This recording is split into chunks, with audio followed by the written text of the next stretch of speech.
نحمدہ ونصلی علی رسولہ الکریم۔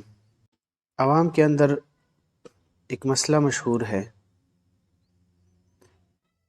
کہ رات کے وقت جھاڑو لگانا جائز نہیں ہے۔ تو جھاڑو لگانے کے بارے میں شریعت سے کوئی ممانعت نہیں ہے۔ جھاڑو لگانا دن میں بھی درست ہے، شام میں بھی، اور رات کے کسی بھی وقت بھی جھاڑو لگانا جائز ہے۔ یعنی 24 گھنٹے میں کسی بھی وقت جھاڑو لگانے سے شریعت مطہرہ نے ممانعت نہیں فرمائی ہے، اور نہ ہی کسی خاص وقت میں جھاڑو لگانے سے کسی نقصان کا اندیشہ ہوتا ہے، اور اسی طرح وہم رکھنا یہ درست نہیں ہے۔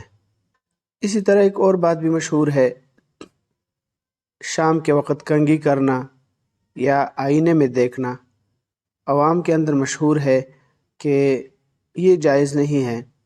لہٰذا اس کے بارے میں بھی بات یہی ہے کہ شریعت کی طرف سے کنگھی کرنے میں بھی کوئی ممانعت نہیں ہے، کسی بھی وقت کنگھی کر سکتا ہے بندہ، جائز ہے۔ اور اسی طرح آئینے میں دیکھنا بھی جائز ہے، اور اسی طرح توہمات جتنے بھی عوام کے اندر مشہور ہے ان سب کا کوئی اصل نہیں ہے۔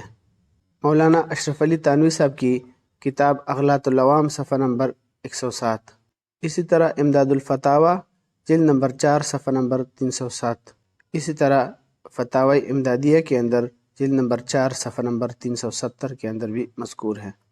لہٰذا اگر کسی بزرگ نے اس طرح لکھا ہے کہ رات کے وقت جھاڑو نہیں کرنا چاہیے، تو اس کا مطلب یہی ہوگا کہ ہر وقت کے لیے اپنا کام ہوتا ہے، اور فن یعنی جو معاشرے میں مشہور ہے وہ جھاڑو لگانا وہ دن کو ہوتا ہے، تو اس لیے اس کا مطلب یہی ہوگا کہ ہر کام کو اپنے وقت پر کر لینا چاہیے۔ اس کا مطلب یہ نہیں ہوگا کہ شریعت کی طرف سے یہ ممنوع ہے۔